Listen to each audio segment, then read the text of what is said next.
Hi, I'm Jalen Rose, and welcome to the Renaissance Man podcast, proudly presented by the New York Post, a show where we cover trends in fashion, entertainment, current events, and everything in between. This week's show is personal. It's a family affair. It's one of my favorite people. He's a hip hop legend, author, entrepreneur, and health advocate who's not only beloved as a solo MC, one of the dopest to ever do it, but also known to be 1/3 of the Lox, along with Jada Kiss and Chic Luciano. He has pivoted to dedicate more time to his ventures in the health and wellness space, particularly hip hop's first, that's right, first natural health food store called Pharmacy for Life. It is my honor to welcome the legendary Ghost Holiday Styles P to the Renaissance Man. What up, brother? Hey, good, brother. I can't call it. Appreciate you taking the time. You know, I know your story backwards and forwards, but I'm going to break it down to the audience that probably have never been introduced to you. You were born in Corona, Queens, but you're actually a Yonkers guy. What was it like growing up in Yonkers? Rough but great. Rough but great. Very Yonkers is a mixture of a city and a town. So it was wonderful as an MC. It was beautiful as a hard-headed. It was rough, but if you I've had plenty of good times, plenty of bad times there. So it's the place I call home. It's the place who's made me the man I am today. Has a lot to do with it. It's a rough yet beautiful place at the same time. When did you fall in love with music? Far as I can remember. What's funny is I remember listening to Wolfman Jack before hip hop hit pretty hard. And then ever since I heard The Message, I would say The Message is the first song that actually really touched me, I would say, from hip hop, because I felt like I saw the story that they were painting on record. Like I was able to see that every day. My mom used to work downtown. So going from Yonkers to the Bronx to Manhattan, just on the trains and public transportation, I was able to see a lot. And I felt everything I was seeing was relayed in The Message. No doubt. Rats in the front room, roaches in the back, junkies in the alley with the baseball bat. That visual, those visuals. Who are some of the artists that inspired you as you were growing up, falling in love with music and rap in particular? Rakim, Coogee Rap, Kane, KRS, Ultramagnetic, Public Enemy, Light, Latifah, Stetsasonic, Jungle Brothers, De La Soul, so many more. Hip hop has always been, not just because I'm an artist, but I've always been just a fan of it. For me, hip hop is my culture, it's my religion, it's my way of my life, it's my school of thought. It's the way I walk, talk, dress, sleep. So all those artists and many more, I would say, played part in molding my lifestyle. If there was a picture, NWA. No doubt, because you just reminded me something.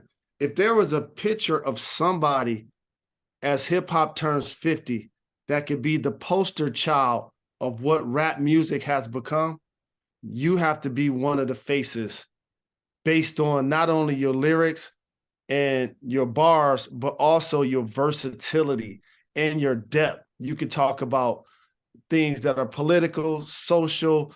You can also talk about the block, the street, and everybody can always relate to your pictures. Tell me what inspired you as you started to realize, I want to make songs and this is what I want my legacy to be. Well, I always wanted to not be put in a box, so to say. So mentioning all the people I named before, I always felt that as an artist, I would be able to tap into different subjects, different topics, and I wanted my legacy to be someone who was, people knew was a craftsman. That I put my hours in my craft, put hours into my work. Made sure, as you would say, my game was well rounded. I didn't want to just have one. For me, I look at MCing sort of like ball. So I wasn't blessed with a left hand or great height. So I just kind of took it as like I wanted to make sure my lyrical game was versatile. It was offensive yet defensive, and just coming from every aspect, and not to be put in a box. But I just wanted to know when I went out that I had a lot of catalog containing a lot of different messages, so to say. Absolutely. For those that don't know, the Lox clearly is my favorite group. These are my brothers. I've been in the studio with Styles. You've heard this discussed when it relates to Jay-Z and Biggie, but a lot of you guys may or may not know. This gentleman produces legendary classic bars and many times does not write anything down. No Can right. you talk about being that artist, Styles, that doesn't write down your lyrics? Like I think nowadays people make a big hoopla off of it, and it's a lot of people are able to do it now, which is cool. But for me, I don't get braggadocious about it because I always had an offbeat, on beat, and as a youth, I had a hard time uh reading a rhyme off paper. So by the time I was like 12, 13, I just stopped writing rhymes and just started memorizing them. And that was my way of doing it because it actually would mess me up. And even with sitting down trying to write, by the time I was 12, 13, I really couldn't do it and get across the way I wanted to. And even if I did write the rhyme, I wasn't able to remember the rhythm. So it did better for me by just kind of remembering it. And I always took it as like in school when you studying for a test and you have to remember a few chapters, you read the chapters, you remember them, or when you have to write an essay or something, you read the content you need to read and then you write the essay. I sort of took it on my own as just look at it like I was putting down my own essay that I just had to remember from start to finish. So yeah, professionally I have never written a rhyme. That's And crazy. yeah, I've not, people like no one's ever seen me write a rhyme in the studio because I don't. But I don't look at it so much as a braggadocious thing as others do. I just look at it as my way of being able to create and a way to feel free. And also, I'm very expressive, so it's like those who are able to do it, I actually look at them with admiration because it's something I can't do. I don't know how a person could go in a booth. Like I need both my hands free so I can move. I can be expressive. So I need to be able to be like this when I'm in the booth. So for a person to be like this and be able to get that off, that energy off, that's something I actually that's something I admire. And like and as a craftsman, it really, before definitely I used to be a bit braggadocious about it, but the older you get, the wiser you get. And it's for the young fellas, it's not about writing your rhyme, not writing your rhyme. It's about having a dope rhyme at the end of the day that you feel comfortable about, that you believe in. And when you go in a booth, you're able to lay with ferocity. No doubt. I was talking to Dave East about this. Shout to the homie. And we were acknowledging what we feel are the dopest albums of all time. And we both agree Gangsta and the Gentleman is in there. And then I realized you were going to be on the show. And I was like, he's a historian. He's a legend. I have to ask you this. What are your top 5 albums of all time?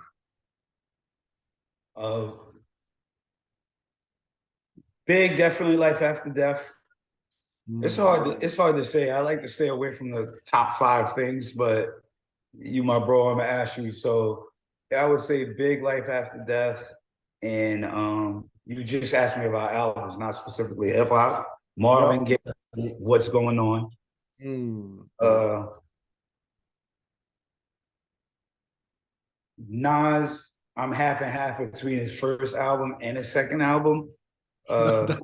No You doubt. know, it's kind of on the fence. I'm gonna just put those two albums in it. Definitely one of my some of my favorite music. Uh, James Brown, James Brown's greatest hits. No Uh, and the fifth I'm gonna say We Are the Streets. Ooh, ooh, classic. Oh, speaking of We Are the Streets, the Lox is a legendary group, and that doesn't really exist in rap music anymore. They're labels, they're crews, but you guys are an actual group, and each dope in their own right and dope together. Can you acknowledge the moment you actually met Jadakiss and Sheek Louch?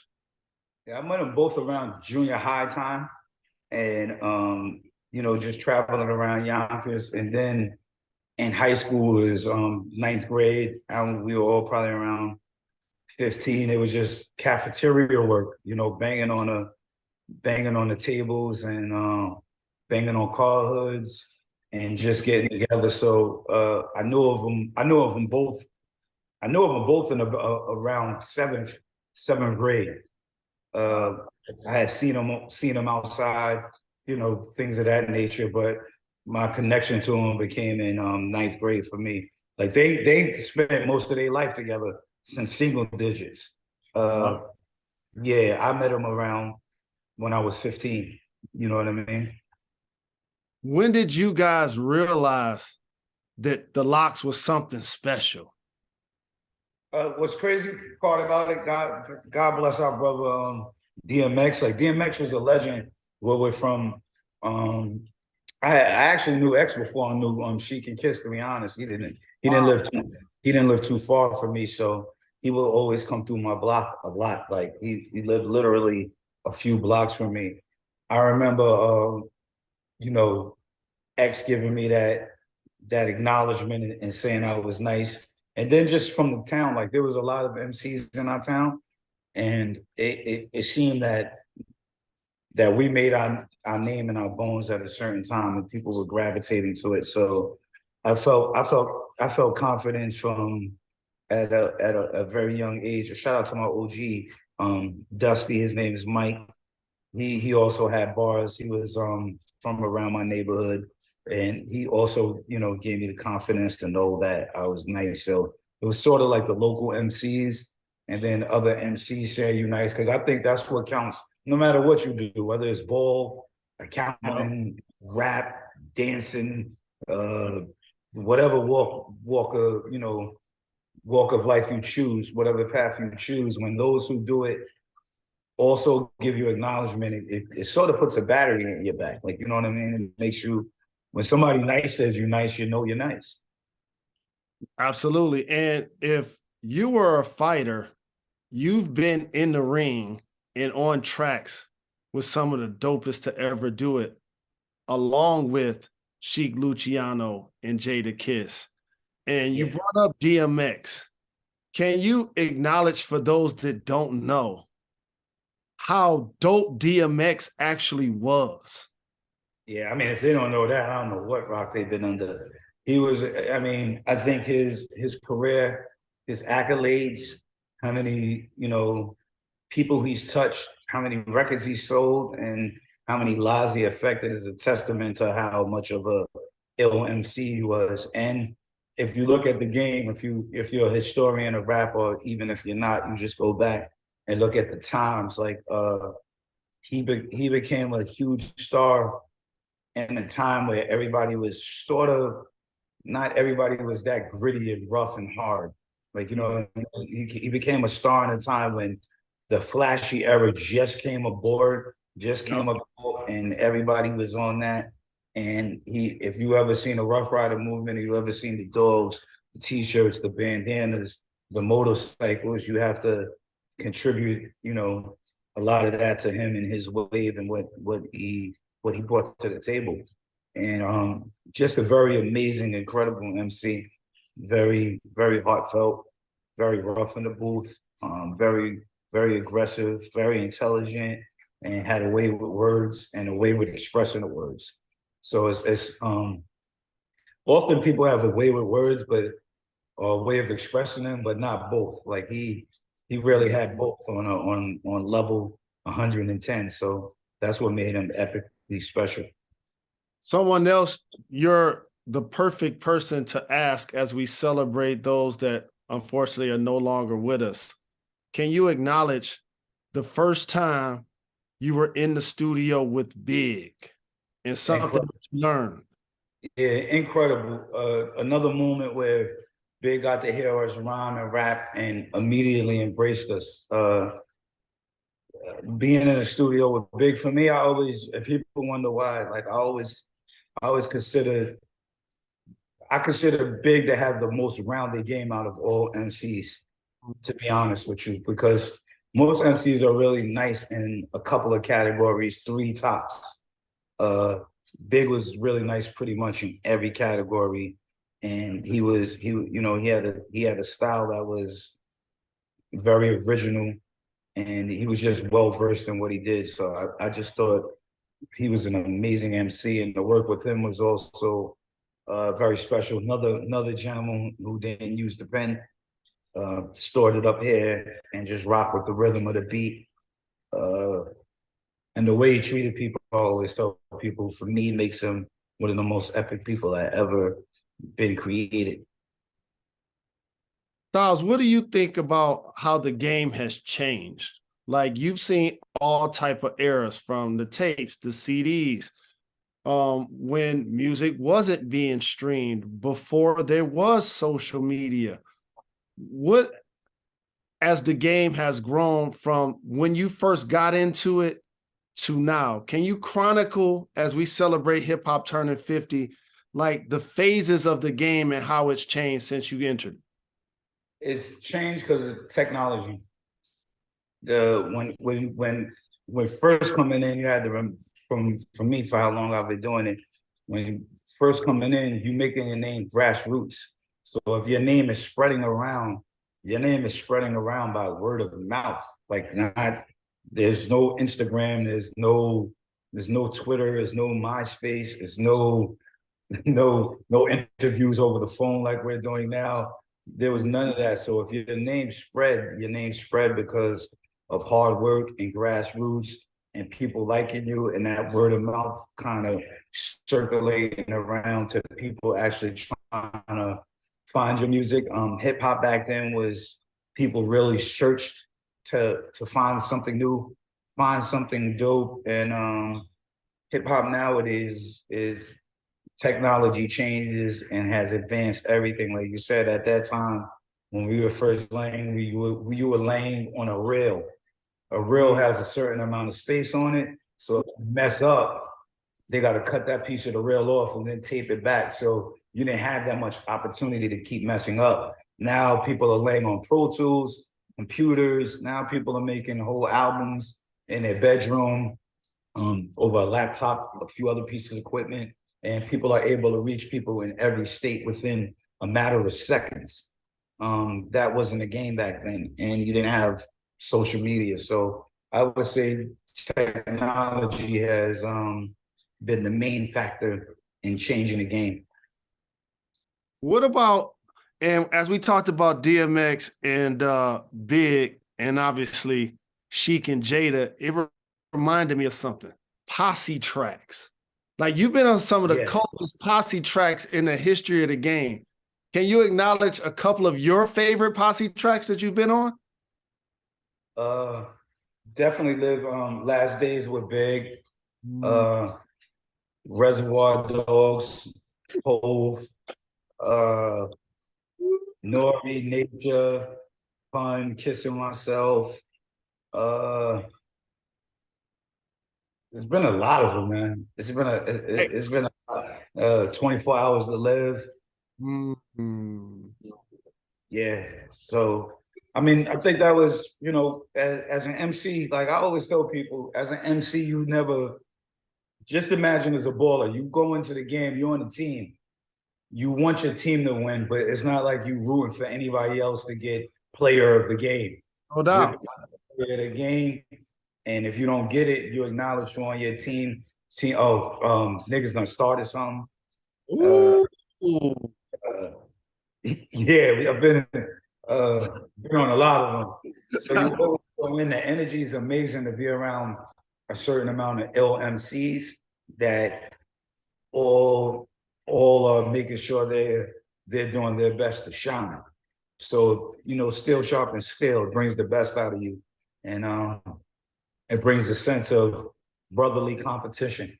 Mm-hmm. And that's the difference between going back to the prior question you asked.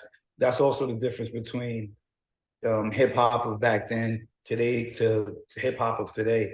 They're not competitive enough against each other. I feel. I personally feel like you get on the track with somebody. It's supposed to be a business. When you get in the studio, you're supposed to be trying to air them out, not diss them, but you're supposed to be trying to drop a triple double. If they're gonna drop a double double, you want to make sure you drop a triple double. And I think that sense of competitiveness has left somewhat. Absolutely. And I talk about this, and you love sports just like you love rap, for those that don't know. And I know you're happy to see your Knicks in the playoffs, but we talk about that a lot in basketball in particular. It's like exchanging jerseys, helping up the opponent. You never help up the opponent. It's too much helping, and it's too much smiling. If you down by 4 in the fourth quarter with 2 minutes left, why are you smiling? Why are you laughing? Why are you even acknowledging the next play? Like, you know what I'm saying? I always refer back to Bird spent a whole summer with Magic. The season came back, he didn't want to speak to him no more. Correct. Correct. You know what I'm saying? That's how it's supposed to be. Like, it's like, but that competitiveness is left. Like, you know what I mean? Not with everybody. Yep. Still have plenty of dogs, but I feel like there's not enough dogs. I agree. I definitely agree. And it's crazy because one of the things that I always admired about you, and I appreciate our kinship, our friendship, is you're very loyal. And not only to the Lox, but to the love of your life. You've been married 24 years, Styles. Yeah. Congratulations. At what point did you and your lovely bride decide, you know what? We're going to start sharing the secrets of our love with the public? Yeah. Well, you know, as a black man and a black woman and a black family, we just, that was the flow. That was the flow that came natural. You want to show those coming up after you. Hip hop takes away a lot from a certain look and people wanting to be a certain way. And I just kind of never went with the rhythm of what people felt I should be doing, I was supposed to do. I always felt like I should do what I felt like I should be doing or I'm supposed to do. So when you have kids, you have a family, you have seeds, you have to pick your family over everything more than the look of what being a star, whether it's hip hop or whatever kind of star you're supposed to be. You're supposed to still pick your family over that. So it was just natural, to be honest. And also, you get back to the community. You never forget where you came from. And something I also admire about you is acknowledging for our people in particular what it's like to have a healthier lifestyle. And you and your wife have done a great job of building juice bars in underserved communities and been working hard to fight the misconception that plant-based food is expensive and out of reach for people who look like us. Where did that love and that inspiration come from? Well, when you start making money and you move to a more affluent neighborhood, you see the difference between the neighborhoods that we were raised in. And it's like, I go to where I'm raised at, every store, every few blocks is fast food, pizza, Chinese food, liquor store, fast food, pizza, Chinese food, liquor store. But when you live in an affluent neighborhood, you barely see any of that. So, and then besides that, when you look at the produce that's in the supermarkets and just the things that are around, we kind of grab the understanding that the most important thing you could do is take care of your health. Like we love money, we love nice things, but health has to come first, and thinking about your people has to come first. So it was more so with shout out to my partners Juice Lee and I when we started the juice bars. It was just wanting to make a difference for people in the hood to kind of switch their lifestyle up. And then my wife was just actually smart enough to see the effects of what the juice bars were doing, and say, we need to lead people to what's in our medicine cabinet. They have to know more about, they know about the fruits and veggies now. Now they need to know about the herbs, the oils, the vitamins, the minerals. And while we at it, trying to school them, we should also, as Black people, find a way to provide it ourselves. Mm-hmm. And that's how Pharmacy for Life came about. So it's just mainly about really taking care of your own. Like, at some point, that's how it started. And it become, as you understand how the health situation works in America, period, it became beyond our people. Like Black people, of course, are the first people targeted on the list. Like we're the first target. But when you think about it in a whole, as America, America has obesity problems, high blood pressure problems, diabetes problems. Black people are just first on the list. But like the Midwest isn't full of majority Black people, it's full of majority white people. So we just started looking at as being a human, definitely take care of your own, but also want to spread the knowledge of just taking care of yourself, putting that above the money. Because the better you feel, the better you'll be able to think, and the more clearer you'll be with your decision makings and where you want to go out of life. And even if you don't succeed at something like that you're shooting for, if you don't have a chemical imbalance and you're feeling good, you're bound to keep trying. You'll be proud. You'll be proud, my brother. I've recently adopted the juicing lifestyle. I'll be in New York this weekend. I'm going to make sure I go by one of your juice stores. Can you tell everybody where they're located? Juices for Life. We have one in Yonkers, 211 Nepperhan Avenue. We just opened one in White Plains, 180 Grand Street, 1028 Castle Hill. Our flagship store, 3463 East Tremont, is other store in the Bronx. We have one on East Fordham Road, and we have one in Bed-Stuy. And I also need to order me another care package. Tell everybody about Pharmacy for Life and why that's been such a game changer for so many people. Pharmacy for Life, you can catch us at pharmacyforlife.com. That is FARMACY for life. You can look us on Instagram. It's been a game changer because we sell things like black seed oil, oil of oregano, sea moss, sour sap. We sell not magic mushrooms, but we have our King of the Jungle, which is lion's manes, turkey shell, turkey. We have our product Love, things that work for your libido. We have different roots and in our gut instinct. So it's just natural products and ways to make sure you optimizing your body. Your body's your machine. I put it like this: if you like machines, if you like cars, you like watches, you like phones, you like TVs, you like computers, that means you like machines. And if you like machines, then you have to remember your body is the most rare machine, ultimate machine that you're gonna get. And you just kind of want to treat it right, do the best you can by it. And fruits, veggies, herbs, oils, minerals, and vitamins are a way to make sure you're getting the best out of yourself. I heard this news. I didn't know if I should be happy for you because you're such a seasoned veteran and you deserve this, or sad because I won't get a chance to possibly hear you as a solo artist anymore. Is that true? that you're potentially going to retire as a solo artist?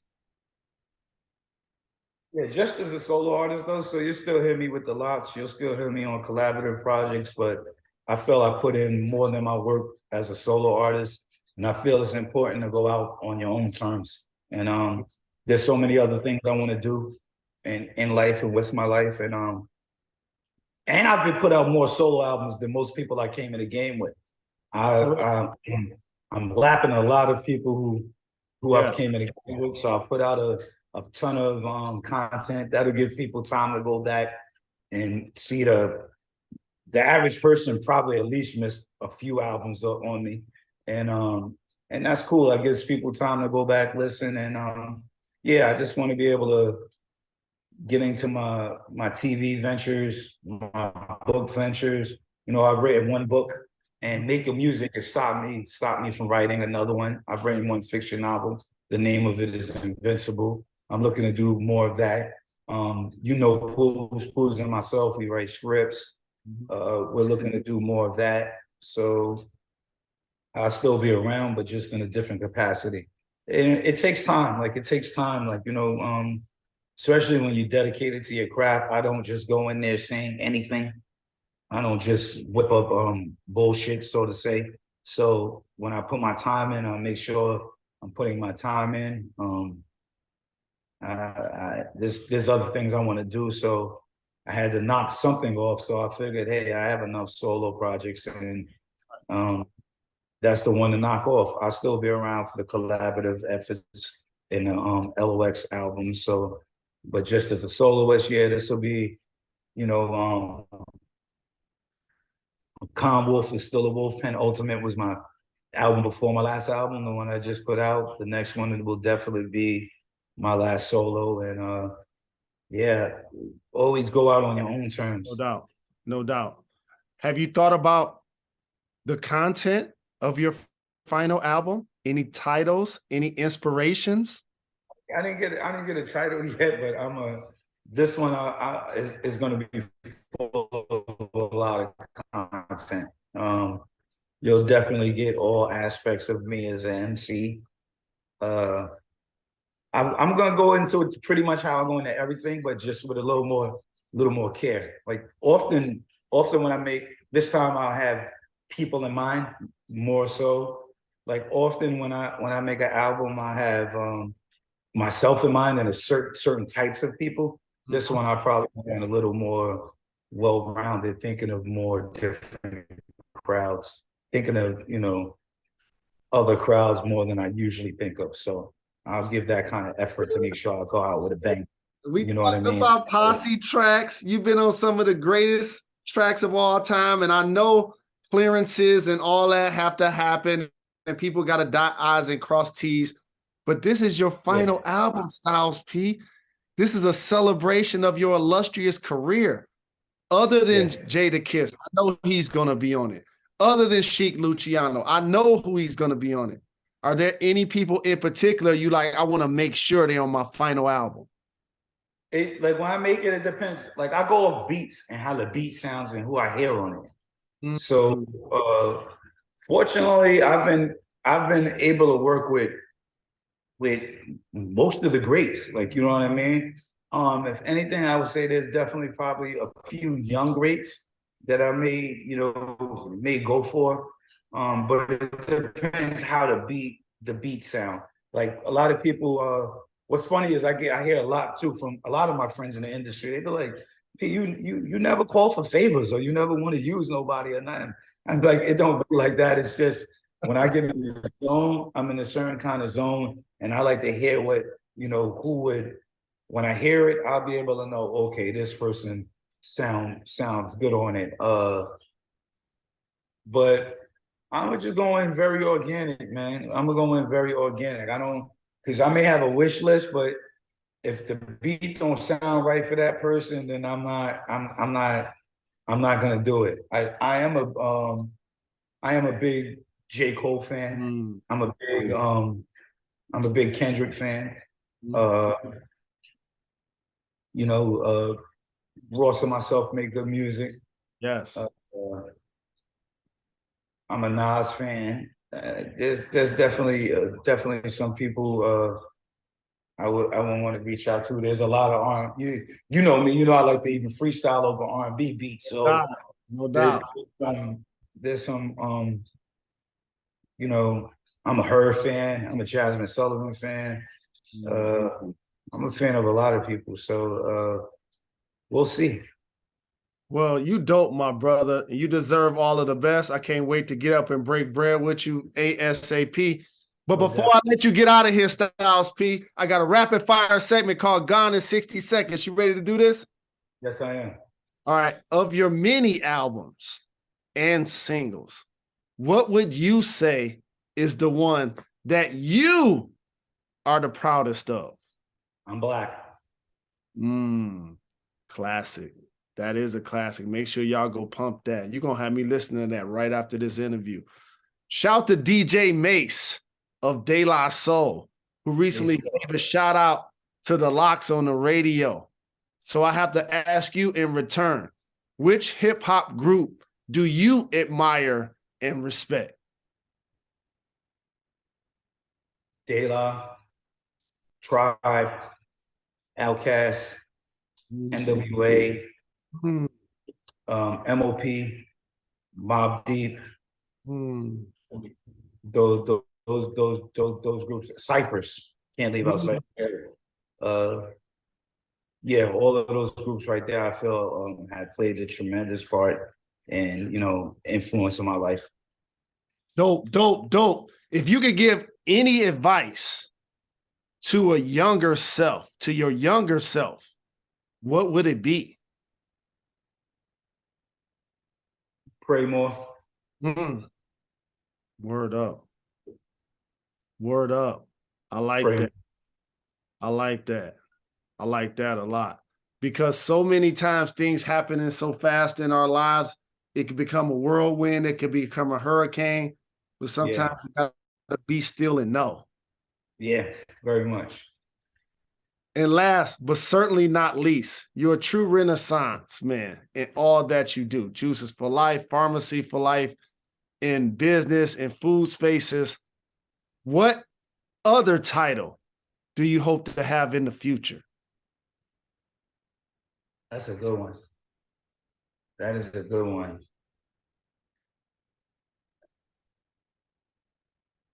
I already got a title, but I would say I would love to become a master of health. You're on your path, brother. I look up to I feel Dick Gregory and Dr. Xavier left a hard acts to follow, but I feel like they're masters of health. And I hope to achieve that one day also. Well, you're on your path, my brother. I love and appreciate you. Forever grateful for the influence you have been on my life. Looking forward to get up and breaking bread soon. Love is love always. Love you, bro.